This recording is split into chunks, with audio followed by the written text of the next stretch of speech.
জমিতে পটলের চারা বসানোর পর আমাদের গাছগুলির পরিচর্যা করতে হবে। যেমন গাছের গোড়ায় শেকড় ছেঁড়া ওষুধ, গাছের গোড়ায় নিয়মিত জল, এছাড়াও অন্যান্য উপাদান হালকা হালকা পরিমাণে ব্যবহার করতে হবে। মিনিমাম চারা বপনের মিনিমাম 2 থেকে 3 দিন বাদ থেকে। তাই বর্তমানে চারা পটল গাছের বসানোর পর তথা চারাটা বসানোর পর আমাদের গাছগুলির কী কী পরিচর্যা করা আবশ্যিক সেটা নিয়ে আজকের ভিডিওতে আমরা আলোচনা করব। তাই চলো ভিডিওটা শুরু করি। বর্তমানে আমরা এখানে পটলের চারা বপন করেছি, যা তোমরা কিন্তু দেখতে পাচ্ছ। এই ডাঁড়ায় প্রথম অবস্থায় আমরা পাশনি টেনেছি বা খুশনি টেনে ঘাসগুলোকে ভালো করে মেরে নিয়েছি এবং মারার পর আমরা কিন্তু চারা বপন করেছি। এবার অনেক চাষি বন্ধু আছে যারা কিন্তু পটল ছিল, পটল মরে গেছে বা বান ছিল, কাকুল বা অন্যান্য ফসলের বান ছিল, সেখানে তারা পটলের চারা বসাতে চান, ফলে নানা রকম ঘাস মারা প্রয়োগ করেন। পরবর্তীতে চারা বসানোর পর গাছগুলি মরে যায়, হলুদ হয়, নানান সমস্যার কিন্তু বর্তমানে সৃষ্টি হয়। তাই বলবো, যদি তোমার জমিতে ঘাস থাকে সেগুলোকে সেখানে ঘাস মারা বিষ না প্রয়োগ করে তোমরা নিড়ানির সাহায্যে নিড়িয়ে অথবা খুসনি বা পাশনির সাহায্যে ভালো করে পাশনি টেনে তোমরা জমিগুলিকে সুন্দরভাবে সাফ করে দেবে। এতে করে তুমি সাফ করে দেওয়ার পর যখনই চারা বসাবে তখন তোমার চারার গতি দেখবে এই রকম থাকবে। এই দেখো আমি চারা বসিয়েছি কদিন হচ্ছে, এই 4-5 দিন মতো হচ্ছে, তাতে দেখো এই মাটিটা ধরে নিয়েছে। দেখো এই মাটিটার লত কিন্তু ধরে নিয়েছে, যা তোমরা দেখতে পাচ্ছ। তাহলে আমাদের এই চারার এখন কি পরিচর্যা রয়েছে। চারা বপনের পর আমি এখানে যে পরিচর্যাগুলি করে থাকি, চারা বপনের পর মিনিমাম 1 থেকে 2 দিন যখন চারার বয়স হয়ে থাকে তখন কিন্তু আমি এখানে শেকড় ছাড়া ওষুধ স্প্রে করি। যেমন শেকড় ছাড়া ওষুধ হিসেবে আমার এলাকায় পাওয়া যায় রুটেক্স, অক্সিন হরমোন, হুমা প্লাস, এছাড়াও রয়েছে নানান রকমের ওষুধ রয়েছে, হেমিউনো, জিমিউরে, এরকম নানান রকম ওষুধ রয়েছে, যেটা জলে গুলে গাছের গোড়ায় করে স্প্রে করতে হয়। ঠিক আছে, গাছ এবং গাছের গোড়ায় স্প্রে করে দেবে। হ্যাঁ বন্ধু, এটা দেখতে পাচ্ছ লতা থেকে চারা বেরিয়েছিল।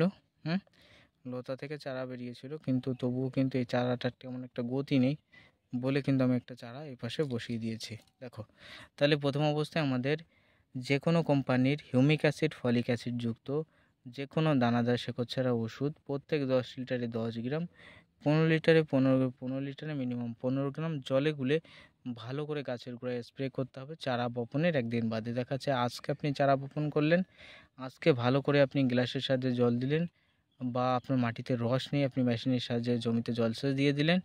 দেওয়ার পর আগামীকাল আপনাকে এখানে শেকড় ছাড়া ওষুধ ভালো করে স্প্রে করে দিতে হবে। গাছে যেমন স্প্রে করবেন ঠিক তেমনই গাছের গোড়ায় গোড়ায়ও কিন্তু স্প্রে করবেন।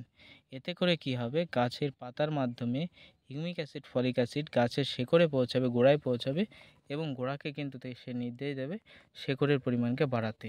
এমনকি এই হিউমিক অ্যাসিড, ফলিক অ্যাসিড গাছের কিন্তু গতি বৃদ্ধি করতেও সাহায্য করে, অর্থাৎ গাছের একটা খাদ্য বলা চলে, ব্যাপক হারে একটা খাদ্য বা পুষ্টিমৌল বলা চলে। ইহা ব্যবহার করলে আপনার গাছের গতি দেবেই দেবে। ঠিক আছে, আর শেকড়ের পরিমাণ বৃদ্ধি পাবেই পাবে, তাই ব্যবহার করতে হবে। এরপরে চলে আসি বন্ধু, ধীরে ধীরে গাছের বয়স যখন 15 থেকে 20 দিন হবে তখন কিন্তু বা তার আগেই কিন্তু আমাদের গাছে মিনিমাম 10 থেকে 15 দিন হলেই আমাদের গাছে একটা সমস্যা দেখা দেবে। সেটা হলো প্রচুর হারে পাতা খেকো পোকা। হ্যাঁ বন্ধু, পাতার এই অংশ খাবলে খাবে, এই অংশ খাবলে খাবে, ডোককে খেয়ে নেবে, এইরকম সমস্যার কিন্তু বর্তমানে সৃষ্টি করবে। প্রচুর হারে ছিদ্র ছিদ্র ছিদ্র ছিদ্র করে থবে, ফলে কিন্তু সেই গাছে যথেষ্ট গতি বৃদ্ধি পাবে না। ঠিক আছে, এই জন্য আমাদের কিন্তু ফল ছিদ্রকারী লেদা পোকার বিষ ব্যবহার করতে হবে। এবার অনেকেই বলতে পারেন, দাদা ফল ছিদ্রকারী লেদা পোকার বিষ কোনটা দেবো? ফল ছিদ্রকারী লেদা পোকার বিষ অন্যতম বিষ যেটা রয়েছে সেটা তোমরা জানো, আমরা বারে বারে কিন্তু যেটা ব্যবহার করে থাকি সেটা হলো বন্ধু, তোমরা জানো, ইমেজ। আমি ছবি দিয়ে দেবো, অবশ্যই দেখে নেবে। প্রত্যেক 10 লিটারে 10 ml, অথবা ইমেজ না পেলে পোলার প্রত্যেক 10 লিটারে 10 ml, অথবা না পেলে চিতা প্রত্যেক 10 লিটারে মিনিমাম 10 ml জলে গুলে ভালো করে গাছে স্প্রে করে দিতে হবে। তাতে করেই বন্ধু এই সমস্যা থেকে মুক্তি পাওয়া যাবে। আর 1 সপ্তাহ গাছে কোনো রকম ওষুধ স্প্রে করা লাগবে না, কারণ এটা খুব শক্তিশালী ওষুধ যা দীর্ঘমেয়াদী কাজ করে থাকে।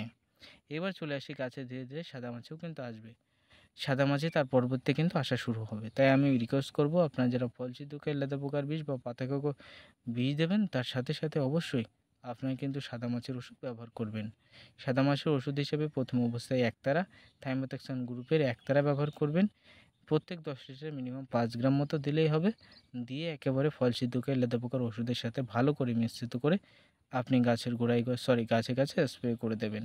এতে করে ফল ছিদ্রকারী লেদা পোকা এবং সাদামাছি দুটোই কন্ট্রোলে থাকবে।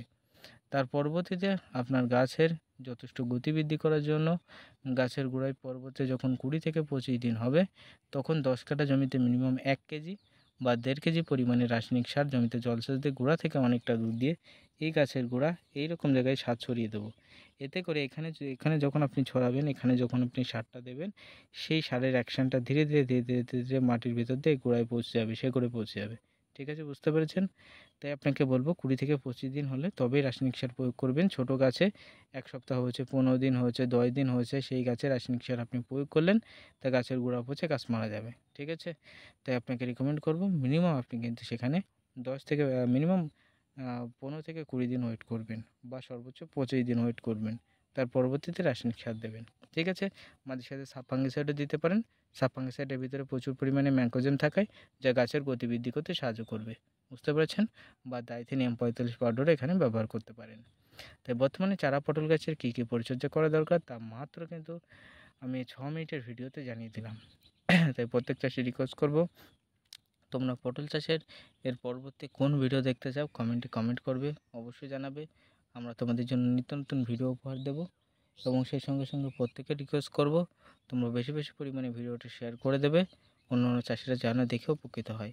আর আপনার একটা লাইক দিলে কিন্তু সেই ভিডিওটা অনেক মানুষের কাছে ইউটিউব পৌঁছায়। যাতে আপনার একটা লাইকের মাধ্যমে, শেয়ার না করতে পারলেও একটা লাইক করবেন, যাতে অনেক মানুষের কাছে ভিডিওটা পৌঁছায়, অনেক মানুষজন এই ভিডিওটা দেখে অনেক উপকৃত হয়। আজকের ভিডিও এখানে শেষ করছি। প্রত্যেকে ভালো থাকবেন, সুস্থ থাকবেন। আর ইউটিউবে অনেক ইউটিউবারে ভরে গেছে, যারা চাষই জানে না, চাষই করে না, তারাই আবার কিন্তু বড় বড় কিন্তু আপনাদের মাঝে তথ্য দিয়ে থাকে। তাই আপনাদের বলবো সঠিকভাবে সঠিক চাষ শিখুন আমাদের মাধ্যমেই। তাই আজকের ভিডিও শেষ করছি। ভালো থাকবেন, সুস্থ থাকবেন।